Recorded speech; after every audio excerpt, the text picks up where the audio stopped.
A credibilidade está no ar. Apresentação de Carlos Eduardo Pessoa e Ítalo Bianco. Confira os destaques desta quarta-feira, 1º de novembro de 2017. Tribunal Regional do Trabalho determina o bloqueio de até 20 milhões do governo do estado para pagar terceirizados da saúde. Projeto de lei orçamentária começa a ser analisado na Assembleia Legislativa do estado. Mais de 15 bilhões de reais devem ser aplicados em recursos do Amazonas em 2018. Em Manaus, mais de 270 pessoas vivem nas ruas na área central da cidade. Vazante dos rios e cães farejadores ajudam polícia a encontrar quase 1 tonelada de drogas no interior do Amazonas. No esporte, 6 para-atletas do estado conquistam medalhas em circuito realizados em São Paulo.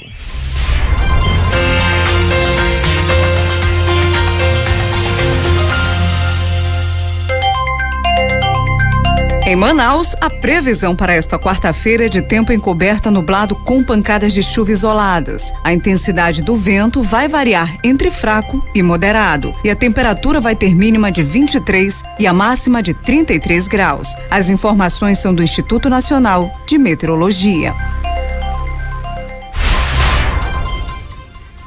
Bom dia para você que está sintonizado na 103,5 na Rádio Rio Mar, ouvindo o seu jornal Primeira Hora. Muito bom dia a você que acordou cedo para ouvir as notícias desta quarta-feira. Bom dia também ao Carlos Eduardo Pessoa. Bom dia, Ítalo Bianco. Bom dia, o Rafael Silveira. Ótimo dia a você que nos acompanha através da Castanho FM, você em Careiro Castanho, você em Borba, você nas comunidades próximas ao município de Borba e Careiro Castanho. Um ótimo dia para você. Bom dia para você também aqui na cidade de Manaus, que está acompanhando cedo a programação da Rádio Rio Mar. Estamos aqui dia 1º de novembro para informar você, trazendo as últimas de primeira. Olha, nós trazemos já uma notícia que vai mexer com o bolso de muita gente aqui no estado do Amazonas. A tarifa de energia elétrica vai ficar mais cara, um pouco mais de 12% a partir de hoje. Os novos percentuais foram aprovados ontem pela diretoria da Agência Nacional de Energia Elétrica, ANEEL, durante reunião pública. Mas a Yolanda vai dizer pra gente quanto significa, traduzido aí então, esses 12% no bolso do consumidor, mais um aumento aí para os consumidores amazonenses. Yolanda Mendes, bom dia para você também.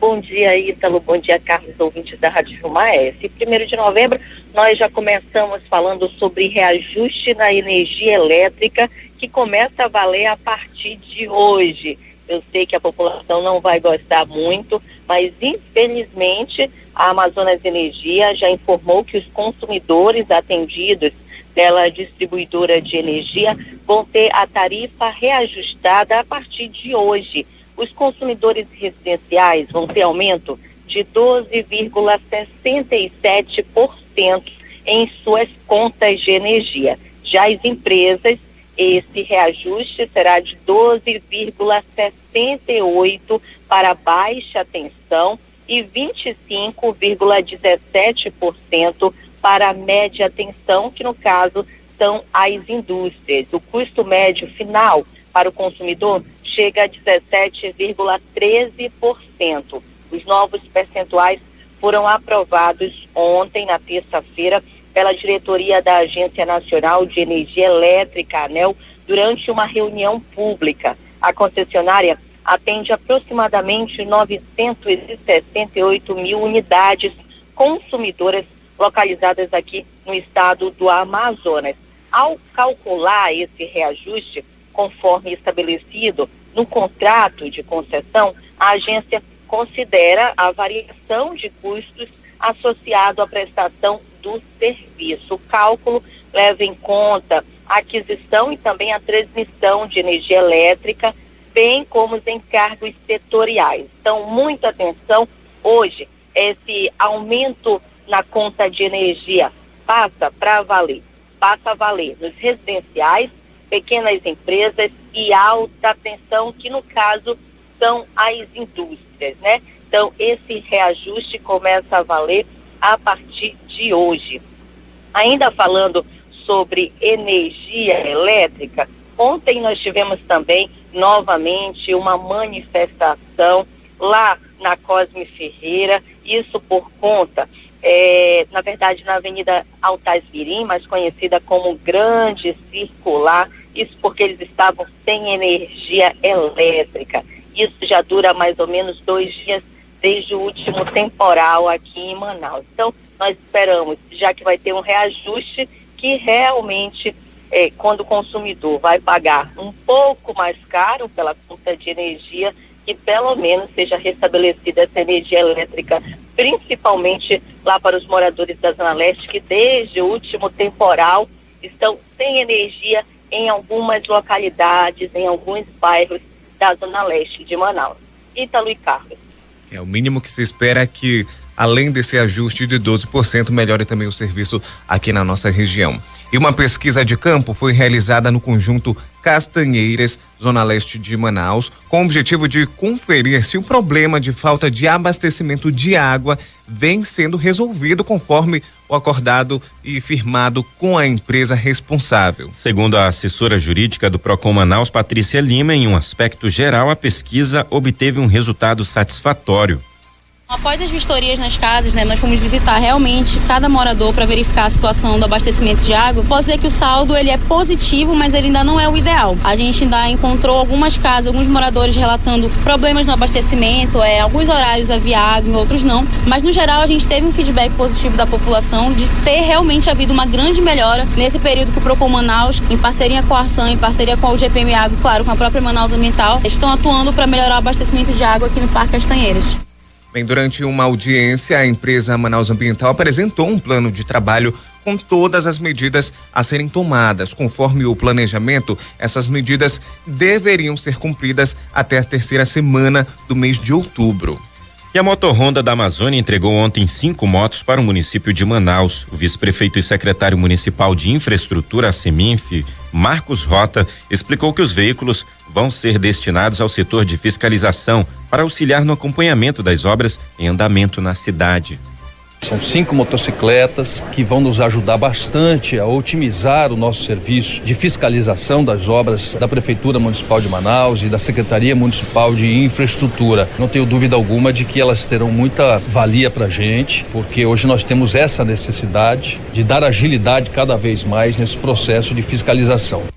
No ano passado, a Motorhonda chegou a doar 10 motos que foram incorporadas à frota do Manaus Trans para operação especial e também de fiscalização. A gente espera que essas motos sejam bem utilizadas, porque tem muitos bairros onde os distritos de obras sequer vão visitar. São buracos que fazem aniversário todo ano. E segundo dados da Secretaria de Direitos Humanos e Cidadania, só aqui na cidade de Manaus, mais de 60 pessoas, na verdade, vivem nas ruas na área central da cidade. Bastante gente morando aí de forma desumana aqui na região central da cidade. Vamos ouvir as informações com Yolanda Mendes. A realidade dos moradores de rua é de total abandono. Vivendo na vulnerabilidade social e no perigo, eles vivem embaixo de chuva e sol e percorrem as principais avenidas da cidade. Segundo dados da Secretaria Estadual de Justiça, Direitos Humanos e Cidadania, há 268 pessoas vivendo nas ruas só na área central da cidade. A maioria possui idades que variam de 20 a 55 anos. O coordenador do Centro Estadual de Referência em Direitos Humanos, Cristiano Chícharo, explicou os principais motivos que levam uma pessoa a morar nas ruas. A situação que nós encontramos através do último censo realizado em 2016 foi de pessoas com quebra do vínculo familiar, em decorrência, muitas vezes, do uso de álcool e outras drogas, que acaba motivando um conflito familiar, um conflito de violência, de um convívio não amistoso.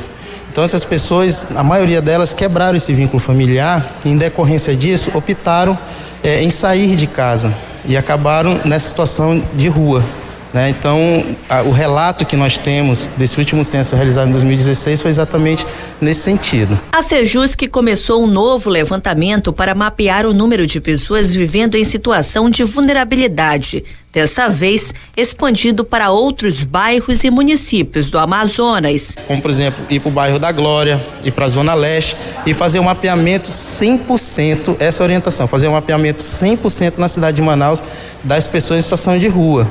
Como também levar essas ações para os municípios do interior, onde, por exemplo, em Itacoatiara, nós já temos a informação de que temos 20 pessoas em situação de rua. Então, iremos sim fazer uma ação em parceria com a Prefeitura de Itacoatiara. A partir daí, nós vamos fazer um levantamento de quais são as demandas dessa população. E a partir desse momento, iremos reunir todo o staff do governo do estado com o município para a realização de uma ação integrada no centro de Manaus. Então nós vamos levar vários serviços, levaremos o CETAM, levaremos profissionais da SEDUC, levaremos uma ação também de cidadania, se for o caso, se houver a necessidade de expedição de documentos. O objetivo é retirar o maior número de pessoas da rua e tentar inserir no mercado de trabalho. Yolanda Mendes, Rádio Rio Mar, Jornalismo Total. São 5h40, acerte o seu relógio com a Rio Mar. O Grupo Integrado de Prevenção às Invasões em Áreas Públicas, GIPIAP, realizou ontem uma operação de reintegração de posse em uma área de propriedade do estado que fica no Residencial Petrópolis, na zona sul de Manaus. O terreno pertence à Superintendência de Habitação do Amazonas, a SUAB, e foi cedido provisoriamente para a Secretaria de Estado da Juventude, Desporto e Lazer, SEGEL, por meio de um termo de concessão para a construção de uma quadra poliesportiva. A ação fez a derrubada de 39 barracos de madeira construídos no local. Durante a operação, não havia pessoas morando no terreno. E ações da Polícia Nacional de Atenção Integral à Saúde do Homem começam a ser realizadas durante o Novembro Azul. O foco será atividades que promovam a saúde integral do homem, a prevenção de doenças e o bem-estar físico e mental. De acordo com a coordenadora do Programa Saúde do Homem, da Secretaria Municipal de Saúde, Miriam Eline Rocha, o objetivo é que os serviços sejam ofertados para valorizar a saúde do homem. Todas as nossas unidades estarão intensificando todas as ações que nós já ofertamos durante o ano, com um olhar mais ampliado para o Novembro Azul, voltadas de forma integral para a saúde do homem, encaminhá-lo para consultas, para fazer seus exames, verificar se está tudo ok com a saúde dele, verificar a questão vacinal, verificar a saúde bucal, verificar as questões voltadas à nutrição. Então, é de forma holística, integral, vendo esse homem. E esse homem precisa também fazer o acompanhamento de sua saúde dentro das necessidades dele. Este ano o tema do Novembro Azul é masculinidades e saúde do homem. 5h42. Operação Enem 2017 vai envolver mais de 500 servidores da Secretaria em todo o Amazonas. Quem tem os detalhes é a Cíntia Valadares. As provas do Exame Nacional do Ensino Médio, Enem, ocorrem nos próximos finais de semana. Por essa razão, os órgãos estaduais de segurança pública se reuniram ontem para tratar da última etapa da operação em todo o estado. A primeira fase da prova acontece no domingo, dia 5 de novembro, e a outra no domingo, dia 12. O Amazonas registrou 165 mil inscrições confirmadas, segundo o Instituto Nacional de Estudos e Pesquisas Educacionais Anísio Teixeira, o INEP. O planejamento estratégico da Operação Enem 2017 vai garantir a segurança de organizadores e participantes do exame. O principal objetivo é garantir o policiamento ostensivo, além de evitar transtornos para que o evento ocorra sem prejuízos para os participantes. Segundo o coronel da Polícia Militar, Jorge Feitosa, responsável pela operação, o trabalho envolve desde a escolta do deslocamento das provas até a central de armazenamento dos Correios, além da distribuição dos exames nos 55 municípios do estado, onde haverá a aplicação das provas. Estão envolvidas no trabalho mais de 500 servidores das Polícias Civil e Militar, Corpo de Bombeiros, Manaus-Trans, Correios, INEP e Polícia Federal. Cíntia Valadares, Rádio Rio Mar, Jornalismo Total. Jornal Primeira Hora. A credibilidade está no ar. E o Tribunal Regional do Trabalho da 11ª Região, Amazonas e Roraima, determinou nesta terça-feira que seja bloqueado o valor de até 20 milhões de reais das contas do governo do estado do Amazonas. A ideia é garantir o pagamento de salários atrasados de 800 trabalhadores de 4 empresas terceirizadas da área que ficaram sem receber os salários de junho, julho, agosto, setembro e também outubro de 2016. A sentença também condena as empresas réis ao pagamento de indenização por danos morais coletivos no valor de 10 milhões de reais. O estado do Amazonas vai ficar impedindo, então, de terceirizar as atividades prestadas por profissionais da saúde sob pena de pagamento de multa de 2 milhões de reais a partir de 31 de outubro do ano que vem. O governo vai ter o prazo de 1 ano estabelecido na decisão para realizar os concursos públicos necessários para a contratação de servidores. E em nota, a Procuradoria-Geral do Estado informou que vai recorrer dessa decisão. 5h45. As contas da Agência de Fomento do Estado, AFEAM, referentes ao exercício de 2014, foram reprovadas pelo colegiado do Tribunal de Contas do Amazonas, o TCE. O ex-diretor do órgão, Evandor Geber Filho, deve pagar mais de 13 mil reais em multas após a decisão tomada ontem. Entre as irregularidades estão diversas contratações de serviços emergenciais sem licitação e comprovantes. Entre eles, o de conservação de limpeza, jardinagem e também manutenção predial no valor de R$ 446.900 reais, sem comprovantes, entre outras impropriedades. Além da multa, os conselheiros determinaram que a AFEAM cumpra o que determina a lei da transparência, sob pena de aplicação de nova multa, e que não faça o uso de contratação sem licitação em casos injustificáveis. E dados do censo imobiliário trimestral divulgados ontem mostram que o Amazonas lidera a venda de imóveis de 2 dormitórios. Os detalhes com Cíntia Valadares. O mercado imobiliário movimentou 124 milhões no terceiro trimestre deste ano no Amazonas. No período, foram comercializadas 429 unidades, sendo que os imóveis de 2 dormitórios representaram 65,5% das vendas das unidades residenciais. Os dados fazem parte do Censo Imobiliário Trimestral, divulgado nesta terça-feira pelo Sindicato das Indústrias da Construção Civil do Amazonas, o Sinduscom, e pela Associação das Empresas do Mercado Imobiliário do Amazonas, ADEME. Das 429 unidades comercializadas de julho a setembro, 252 imóveis são do padrão econômico Minha Casa Minha Vida, 115 dos demais padrões verticais e 64 são unidades horizontais. O presidente da ADEME, Frank Souza, faz um balanço deste período. Nesse terceiro trimestre de 2017, a gente percebe uns avanços no mercado da monta de 10% em relação a 2016. Isso mostra que a economia realmente tem melhorado ao longo de 2017. O índice de confiança do consumidor e do empresário aumentou, o nível de desemprego diminuiu, nós estamos quase zerados em relação ao déficit do que existia em 2016. Nós fazemos uma medição dos habites concedidos e alvarás concedidos. Alvará concedido, nós vamos ter, já em setembro já superamos o que aconteceu em 2016, isso é importante que o mercado retoma. O número de habites ainda não superou, vai ser maior do que 2016. E a taxa de juros diferenciada que existe hoje, essa redução da taxa de juros, dá uma grande perspectiva. Nós saímos de 14,25% em 2016 para 7,5% esse ano. Então, há uma redução pelos bancos da taxa de juros, consequentemente, um valor de prestação menor, uma taxa de juros menor ao consumidor. Isso nos dá uma perspectiva de que finalzinho de 2017 já deve dar uma retomada e 2018 será um ano melhor. De acordo com o Censo Imobiliário, de janeiro a setembro, o município liberou mais de 1,5 milhão de alvarás de construção. Desse total, mais de 600 mil foram para áreas residenciais, mais de 350 mil para áreas comerciais e aproximadamente 164 mil para a indústria e quase 370 mil para serviços. Segundo o responsável pela pesquisa, Marcos Catalian, os números representam um bom momento para se adquirir um imóvel na capital. O panorama de Manaus como um todo, de toda a oferta de imóvel, mercado residencial, mercado comercial e horizontal aqui em Manaus. E a pesquisa está mostrando que o estoque está caindo, ou seja, a oferta está diminuindo, de modo que é bom o consumidor se apressar, porque daqui a pouco não vai ter muito mais imóvel e os preços tendem inclusive a subir.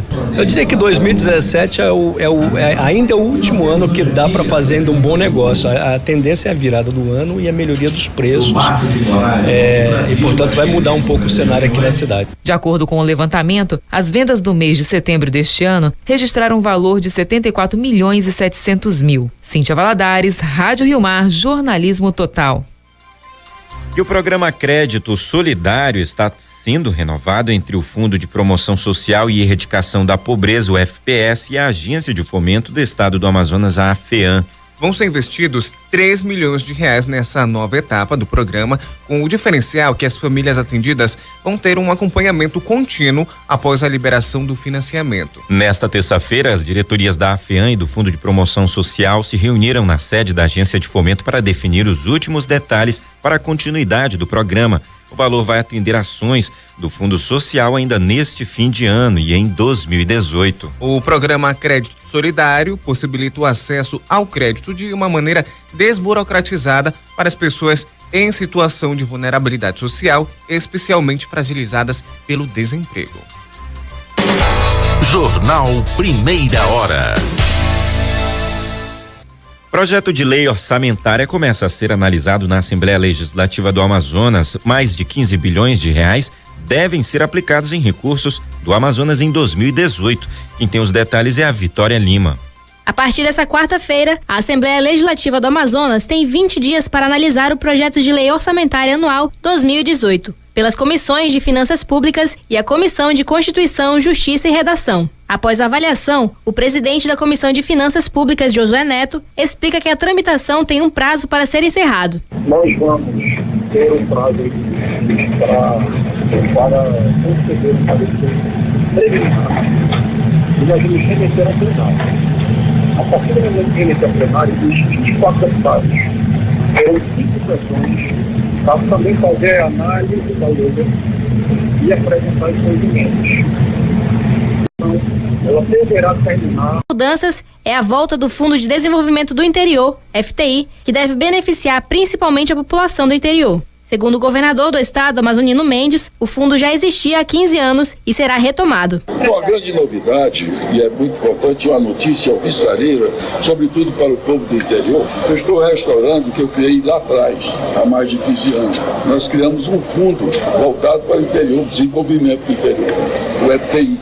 Esse de recurso eu fui buscar, inclusive no distrito, assim que eu fui buscar o dinheiro para a universidade. Então esse fundo, nos últimos tempos, passou a ser usado para pagamento de pessoal, deixando as administrações no interior aí a pão e água, aprofundando mais a crise que se abate no interior, as dificuldades do povo no interior. Nós estamos restaurando. Com o remanejamento dos recursos, o chefe da Casa Civil, Sidney Leite, diz acreditar que vai ser possível voltar a investir em áreas essenciais. No que diz respeito à parte da fonte tesouro, há um acréscimo de aporte de recursos da área de educação. E com isso nós pretendemos o quê? Voltar o Estado ter a capacidade de fazer investimento. O governador está trabalhando no sentido de cortar, diminuir custeio para que o Estado volte a ter a capacidade de fazer investimentos, inclusive nas áreas essenciais como educação, saúde, tem outras prioridades, mas nós vamos buscar trabalhar com isso. Vitória Lima, Rádio Rio Mar, Jornalismo Total.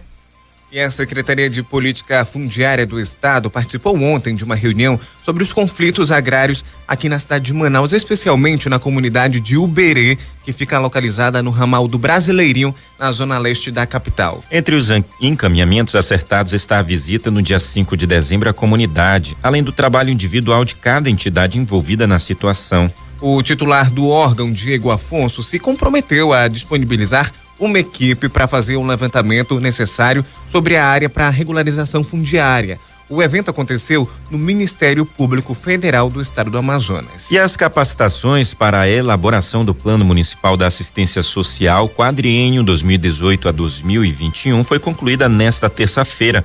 O plano serve para nortear as ações do município no período de 4 anos, além de ser um requisito para o recebimento do cofinanciamento estadual. Mais de 120 gestores estiveram envolvidos no diagnóstico de situações de planejamento das metas que prevêem a garantia e o fortalecimento dos serviços do Sistema Único de Assistência Social nos 62 municípios do Amazonas. Os capacitados ainda receberam orientações sobre as diretrizes do Plano Decenal da Assistência Social.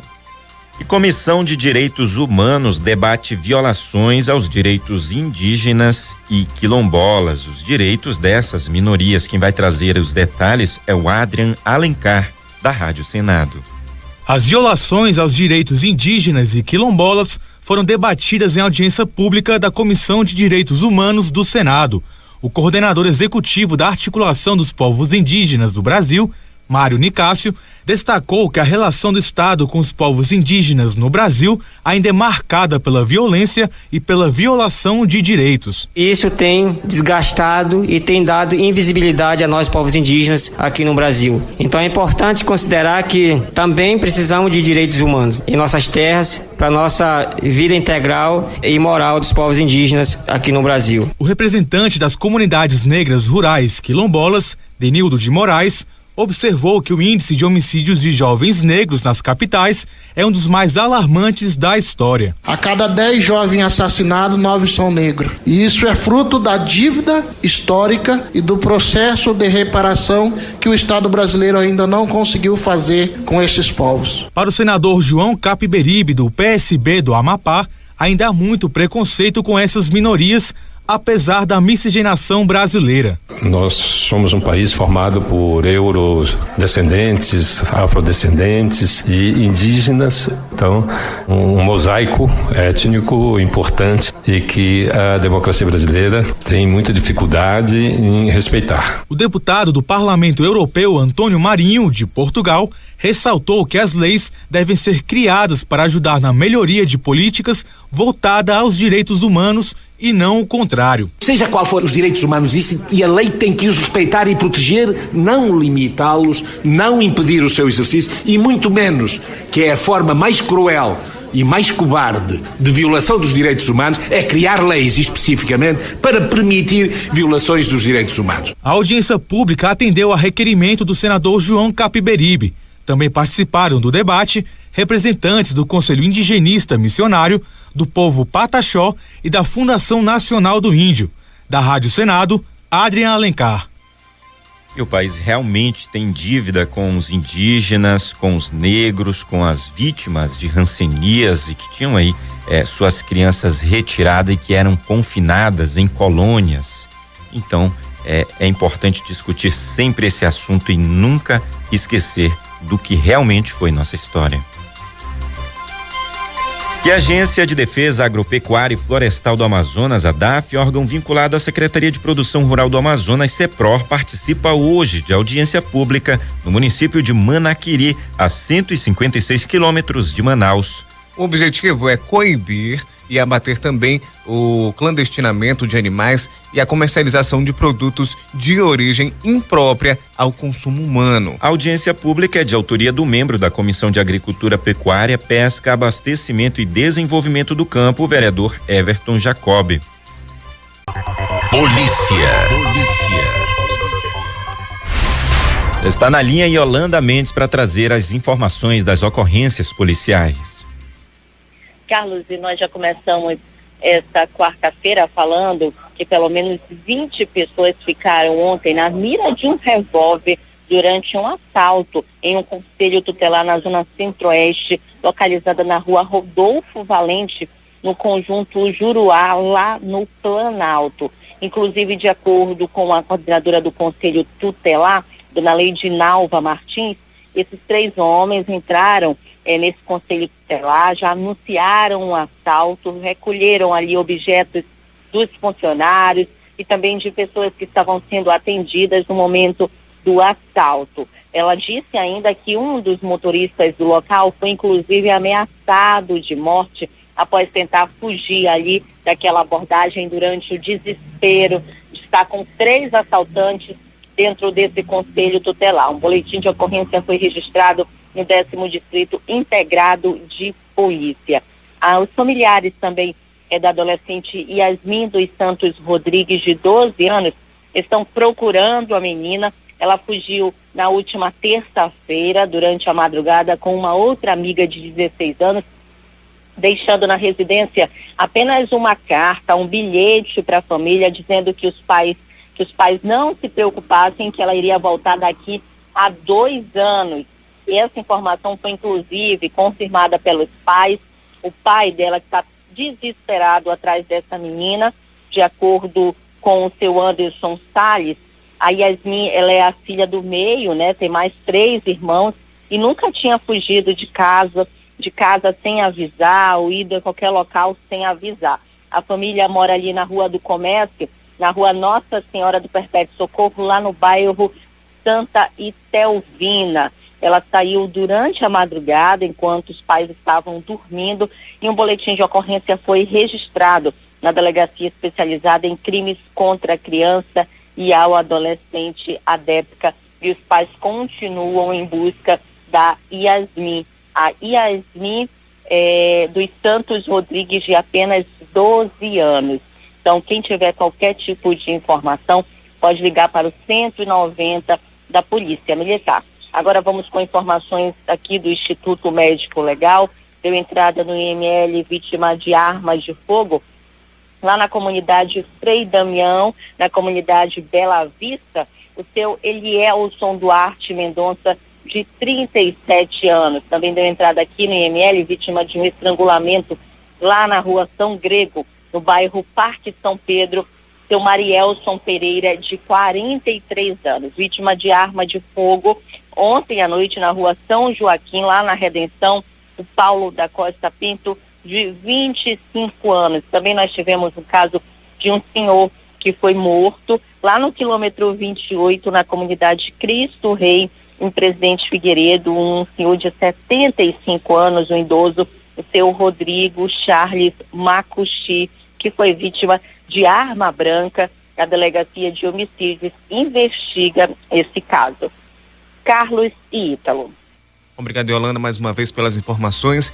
E a equipe de investigação do 24º DIP prendeu em flagrante ontem Alessandro Rodrigues de Souza, de 22 anos, e Matheus Martins Raimundo, de 19 anos, por envolvimento com o tráfico de drogas aqui na capital. Durante a ação, um adolescente de 17 anos também foi apreendido. Segundo o titular da unidade policial, delegado Demétrios Queiroz, denúncias anônimas informaram que eles estariam envolvidos em vários roubos ocorridos no centro e também na comercialização de entorpecentes no Educandos. A polícia encontrou com os suspeitos no kitnet em que moravam. Durante revista no imóvel foram apreendidas 3 porções de maconha do tipo skunk, 2 rádios de comunicação e uma motocicleta roubada. Alessandro e Matheus foram autuados em flagrante por tráfico de drogas. Matheus também foi autuado por corrupção de menor e receptação.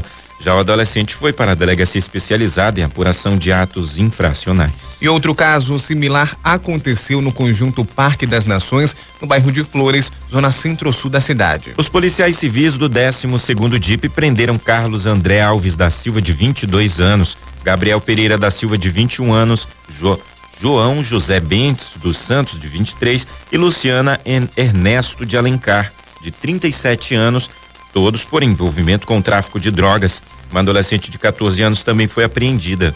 De acordo com o delegado Henrique Brasil, o grupo foi apreendido com uma pistola, 14 munições, uma porção de cocaína, uma porção de oxi, 7 trouxinhas de oxi, 2 balanças de precisão, além de material para embalagem dessas drogas. Carlos, Gabriel, João e Luciana foram autuados em flagrante por tráfico de drogas, associação para o tráfico e corrupção de menores. Já a adolescente foi encaminhada à delegacia especializada em apuração de atos infracionais. E vazante dos rios e cães farejadores ajudaram a polícia a encontrar quase 1 tonelada de drogas escondidas aqui no interior do estado. Os detalhes com Bruno Elander.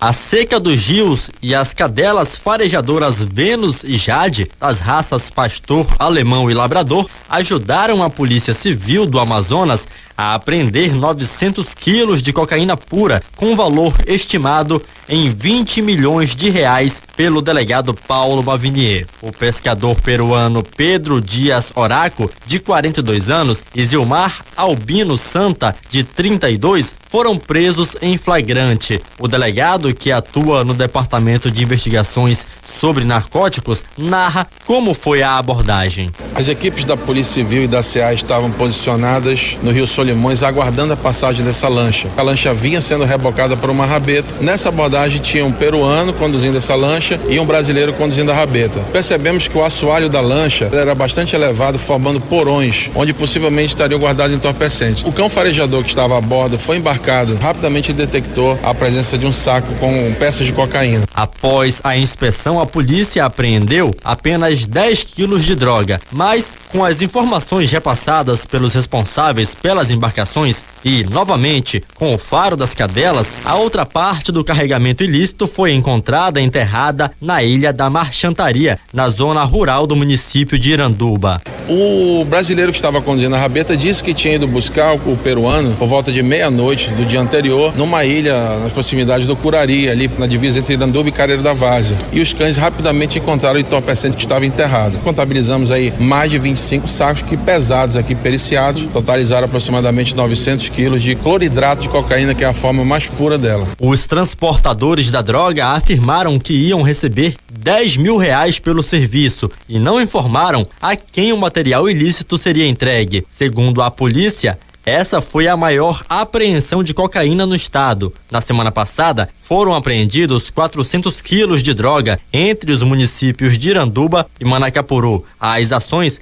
fazem parte da Operação Tarrafa, deflagrada na última segunda-feira. Brunelander, Rádio Rio Mar, Jornalismo Total. A Operação Tarrafa não tem data para terminar e, segundo o delegado-geral da Polícia Civil do Amazonas, Mariolino Brito, o Poder Público Federal vai fazer um trabalho semelhante nos próximos dias em Tabatinga, que fica na tríplice fronteira entre Brasil, Peru e Colômbia. Importante destacar o trabalho do delegado, coordenado, na verdade, pelo delegado Paulo Mavinier, ele que é do DENARC, o Departamento de Repressão a Narcóticos, delegado que vem atuando aí nessas grandes apreensões, muita droga apreendida, não só essa de quase 1 tonelada, mas já noticiamos outras também.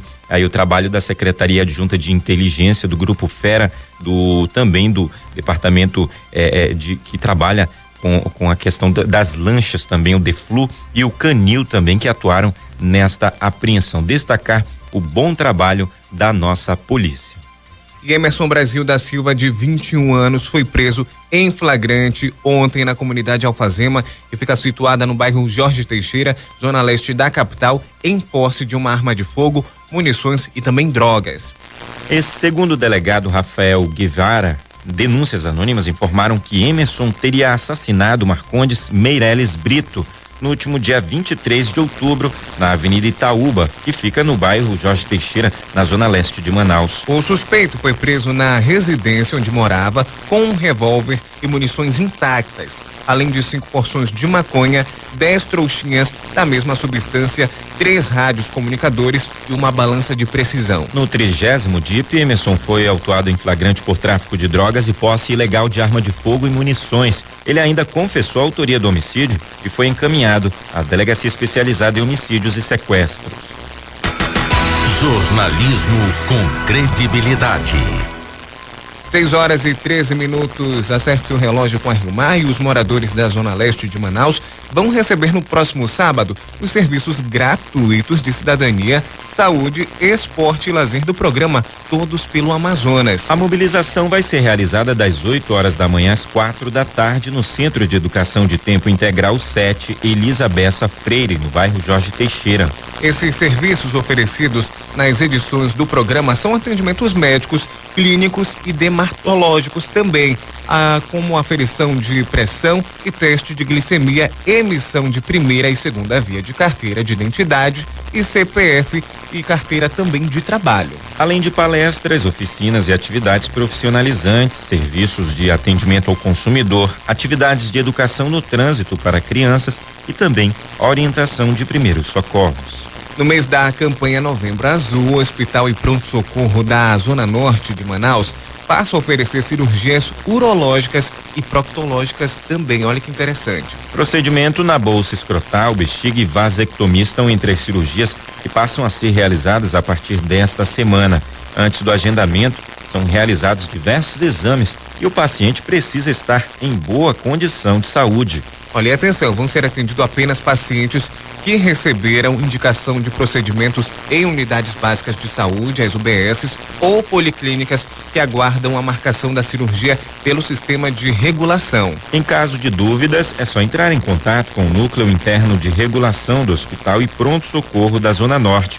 O número é o 3182-9750. Repetindo, é o 92-3182-9750.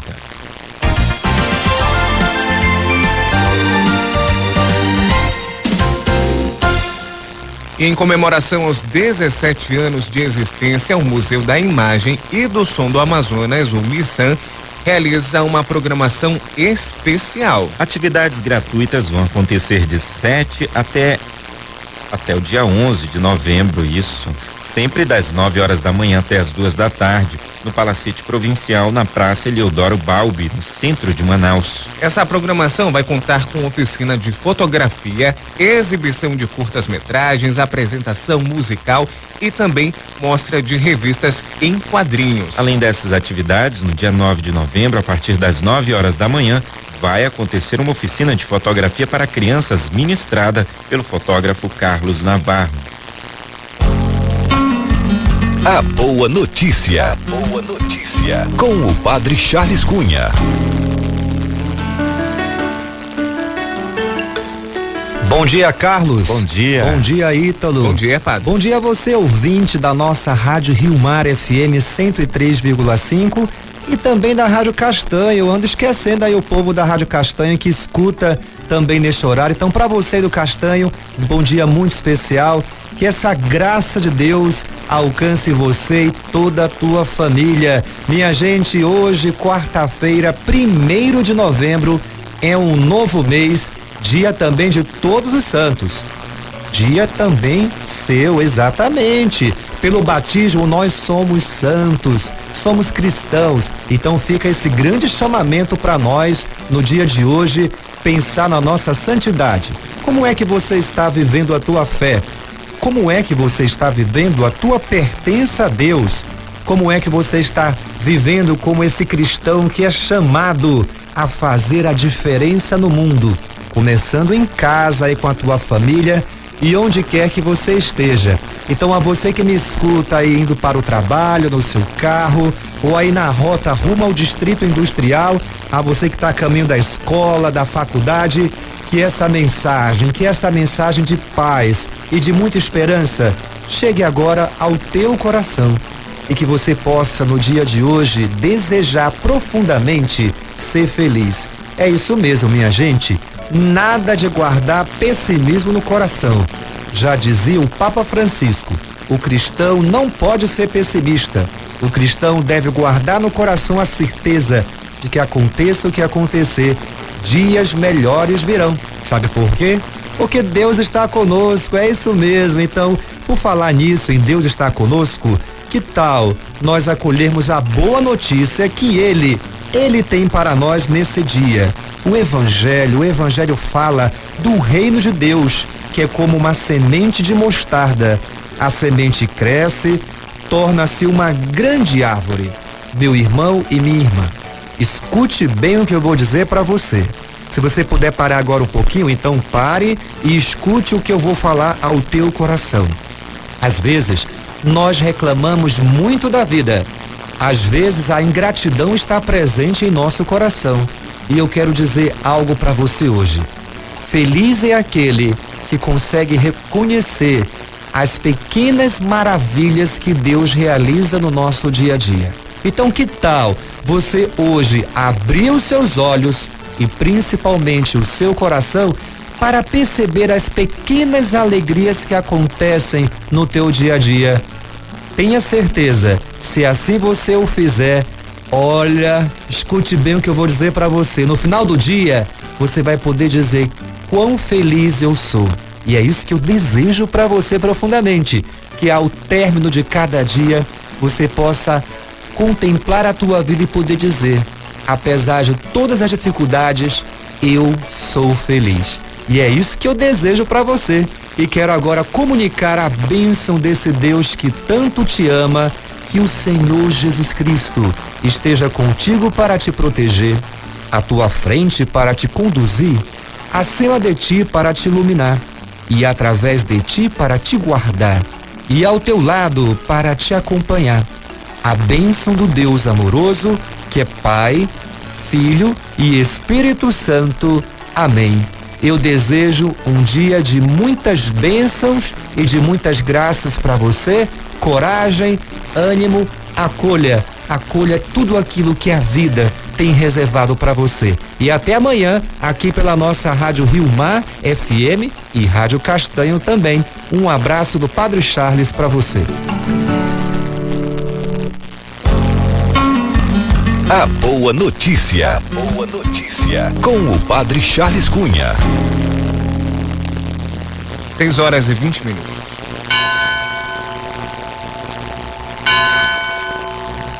Olha, amanhã tem programação especial a respeito do Dia dos Finados, com programação das missas nos cemitérios aqui da cidade de Manaus para amanhã. Começando pelo cemitério São João Batista, começa às 7h da manhã com o seminário São José, às 8h paróquia São José Operário, às 9h paróquia de São Sebastião e às 10h paróquia Nossa Senhora de Aparecida. Já no horário da tarde, às 18h, 6h da tarde, missa campal na paróquia de Nossa Senhora de Nazaré com o arcebispo de Manaus, Dom Sérgio Castriani. Já no cemitério Santa Helena, missas com o padre Ricardo Pontes de Oliveira pelo período da manhã às 7h, a primeira missa, 7h da manhã, 8h louvor e oração, às 9h segunda missa, 10h louvor e oração. Às 11h tem a terceira missa, presidida por Dom Tadeu, bispo auxiliar de Manaus. À tarde tem louvor e oração e a quarta missa, louvor e oração ao meio-dia, quarta missa às 15h, às 3h da tarde. Às 4h tem louvor e oração e às 6h da tarde tem a quinta missa. E no cemitério São Francisco, na parte da manhã, terá missa às 7h na paróquia Nossa Senhora de Perpétuo Socorro, que fica localizado no Educandos, com o padre José Amarildo Luciano. E às 9h, missa na paróquia Nossa Senhora Consoladora dos Aflitos, na Betânia, com o padre Tiago José Barbosa de Oliveira dos Santos. E às 11h da manhã, na paróquia São Francisco das Chagas, na colônia Antônio Machado, com o padre Geraldo Ferreira Bendarran. E no horário da tarde, às 4h, paróquia de Santa Luzia, com o padre Cláudio Cobalchini. E às 6h da tarde, a paróquia de São Lázaro, com o padre Agildo Alves. No cemitério Nossa Senhora Aparecida, a área missionária do setor Alvorada, missas com o padre Volney Mourão, pelo período da manhã, inicia às 8h da manhã com a paróquia Nossa Senhora Auxiliadora. Às 11h, quem é responsável pela missa é a paróquia Nossa Senhora Auxiliadora também. No período da tarde tem missa com o padre José Gaspar. Às 4h da tarde, quem é responsável é a paróquia Cristo Redentor. E agora nós vamos para o cemitério Nossa Senhora da Piedade, que vai ter missa então amanhã às 8h da manhã na paróquia de Santa Helena com o padre Rubson Vilhena. Já no cemitério Santo Alberto tem missas com o padre João pelo período da manhã a partir das 8h, a paróquia Nossa Senhora das Graças, e às 10h tem louvor e oração. No período da tarde, às 2h da tarde, louvor e oração, e às 4h da tarde, quem é responsável é a paróquia Nossa Senhora das Graças. E 6 paratletas do Amazonas conquistaram medalhas no circuito Loterias Caixa, fase nacional em São Paulo, no último fim de semana. Foram 2 ouros, 2 pratas e 2 bronzes. Eduardo Dantas, de 32 anos, um dos medalhistas, foi bicampeão pela categoria até 49 quilos no halterofilismo. Segundo o preparador físico André Luiz, os resultados se dão principalmente por conta da dedicação dos paratletas. Ele explica que o trabalho disciplinar é realizado ao longo do prazo, dentro das possibilidades, claro, de cada um. Jornal Primeira Hora. E você conferiu no Jornal Primeira Hora de hoje que o Tribunal Regional do Trabalho determinou que seja bloqueado o valor de até 20 milhões de reais das contas do governo do estado do Amazonas. O objetivo é garantir o pagamento dos salários atrasados de 800 terceirizados que ficaram sem receber os salários em 2016.